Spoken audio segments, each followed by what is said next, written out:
నమస్తే. నమస్తే. So present అయితే మనం నవ్య డెవలపర్స్ సేల్స్ డైరెక్టర్ అయినటువంటి శ్రీ రాధా శ్రీను సార్తో మనం అయితే ఉన్నామండి. సో ఇన్వెస్ట్మెంట్ గురించి సార్ నుంచి కొన్ని నేర్చుకున్నాం. సో సార్ చెప్పండి. సో కమర్షియల్ మీద పెట్టుబడులు పెడితే మంచిదా, లేదా సిటీ అవుట్కట్స్ లో ఓపెన్ ల్యాండ్ మీద పెట్టుబడి పెడితే చాలా మంచి క్వశ్చన్ ఇస్తారండి. ముందుగా నా గురించి చెప్తాను. హాయ్ అండి, నమస్తే. నా పేరు రాధాశ్రీను. నేను నవ్య డెవలపర్స్ లో సేల్స్ డైరెక్టర్ చేస్తున్నాను. సో ప్రెసెంట్ సార్ అడిగిన క్వశ్చన్ ఏంటంటే, సో ఇన్వెస్ట్మెంట్ అనేది కమర్షియల్ పరంగా అంటే సిటీ లోపల ఇన్వెస్ట్మెంట్ చేస్తే బెటరా లేదా సిటీ అవుట్స్కట్స్ చేస్తే బెటరా?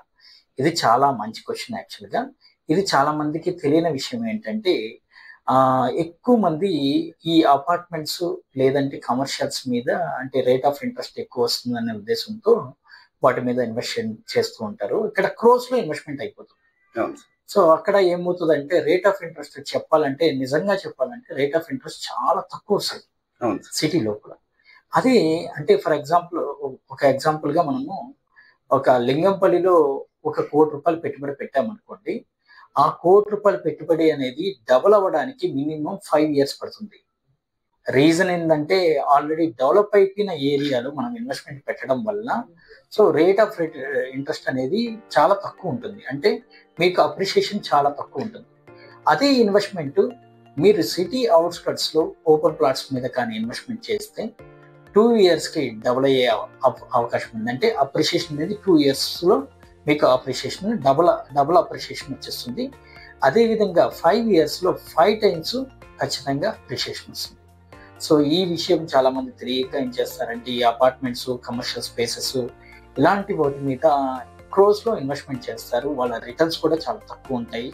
అండ్ సార్ సిటీలో ఇన్వెస్ట్మెంట్ అంటే ఇన్వెస్ట్మెంట్ కాదు, జస్ట్ హౌస్ కావాలి అనుకుంటే మాత్రమే ఫ్లాట్ కానీ లేదా ఇండిపెండెంట్ హౌస్ కానీ లేదా విల్లా కానీ కొనుక్కోవాలి. మిగతా ఇన్వెస్ట్మెంట్ పరంగా సిటీలో ఇట్ నాట్ ప్రిఫరబుల్ అండి. ఓపెన్ ప్లాట్స్ కి మాత్రమే మనము అవుట్ సైడ్ అంటే ఇన్వెస్ట్మెంట్ మాత్రం ఖచ్చితంగా అవుట్ సైడ్ ఓపెన్ ప్లాట్స్ మీద చాలా అంటే చాలా రిటర్న్స్ వస్తుంది. ఎందుకంటే అది డెవలప్ అవుతున్న ఏరియా కాబట్టి అప్రిషియేషన్ చాలా ఎక్కువ ఉంటుంది. అండ్ 2 years లో డబుల్ అవుతుంది. సార్ ఓకే, మీరు చెప్పింది ఓకే. ఓపెన్ ప్లాటింగ్ అయితే ప్రజెంట్ అయితే అవుట్ సైడ్ లో ఇన్వెస్ట్ చేయడం బెటర్ అంటారు. సార్ ప్రజెంట్ అయితే ఎటో వైపు ఏ హైవేకి మనం ఇన్వెస్ట్మెంట్ చేస్తే మనకు రిసోర్స్ అనేది ఇన్వెస్ట్మెంట్ వైజ్ ఆపర్చునిటీస్ ఎక్కువ అయితే ఉన్నాయి. ఎస్, ఇదేంటంటే యాక్చువల్గా ప్రెసెంట్ మోస్ట్ ప్రిఫరబుల్ రోడ్ వచ్చి హైవే వచ్చి ముంబై హైవే అండి. ఈ ముంబై హైవేలో అది కూడా జహీరాబాద్ దగ్గరలో ఉన్న వెంచర్స్ లో కానీ ఇన్వెస్ట్మెంట్ చేస్తే మీకు ఖచ్చితంగా మంచి రిటర్న్స్ అనేది వస్తుంది. అండ్ ఇది రైట్ టైం. ఎందుకంటే లాస్ట్ 2 years నుంచి రియల్ ఎస్టేట్ భూమి తగ్గి కొంచెం డల్ గా ఉంది అంటారు, కానీ యాక్చువల్గా ఇన్వెస్ట్మెంట్ పెట్టే వాళ్ళు పెడుతున్నారు. సో ఇప్పుడు మనకి మంచి ప్రైస్ లో దొరికేది ఏంటంటే ముంబై హైవే.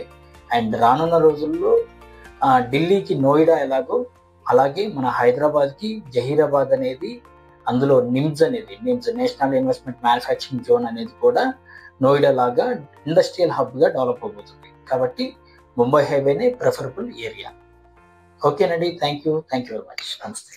థ్యాంక్ యూ అండి.